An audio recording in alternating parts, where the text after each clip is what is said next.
उदाहरण दिलेलं आहे आणि ते उदाहरण आता आपल्याला आकांक्षा सोडवून देणार आहे. बघा उदाहरण कसं आहे बघा. त्रिकोण केलेला आहे. खाली तर 3 4 6 लिहिलेलं आहे, मध्ये 2. इकडे किती लिहिलेलं आहे?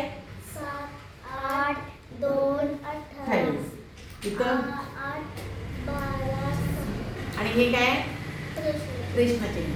प्रश्नचिन्हामध्ये याच्यामधील कोणती तरी एक संख्या असणार आहे. तर आता मला ते तू सोडवून दाखव. कोणती संख्या असणार प्रश्नचिन्हाच्या जागी? कुठली असणार? इथं 9 असणार. ठीक आहे, 9 लिह.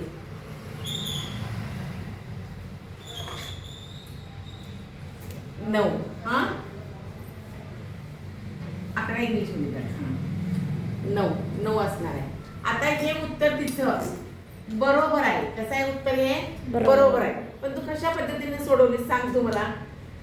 3 नंतर 4 आले, 7 नंतर 8 आले, 8 नंतर 9.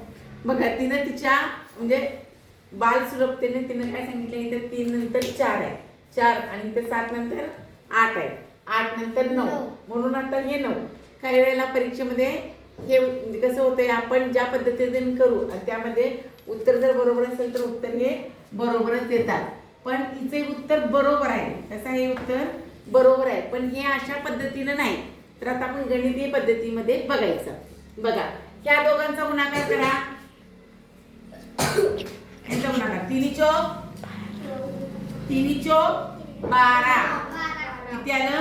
3 चौक 12. हा 12ला 6 ने भागा.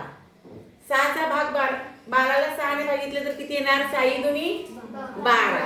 हे दोन उत्तर इथं आलं. हा आता 7 आणि 8 चा गुणाकार करा. 7 8 56. 7 8 56 ला 2 ने भागले तर किती येणार? 28 दुनी 56.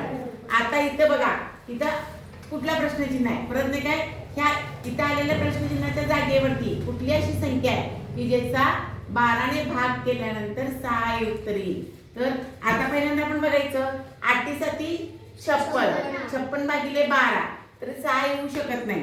नंतर 8 10 80. 80 ला 12 ने भागितले तरी 6 उत्तर येऊ शकत नाही. तर 8 9 किती आलं? 8 9 72. 8 9 72. आणि ह्या 72 ला 12 ने भाग घातला म्हणजे भाग घालवला तर 12 संग 72 म्हणजे किती आलं? 0 0. हे गणित अशा पद्धतीने आहे. पण आकांक्षाचं उत्तर बरोबर आहे, पण तिने त्या पद्धतीने सोडवले. असं न करता गुणाकार पद्धतीने घ्यायचं.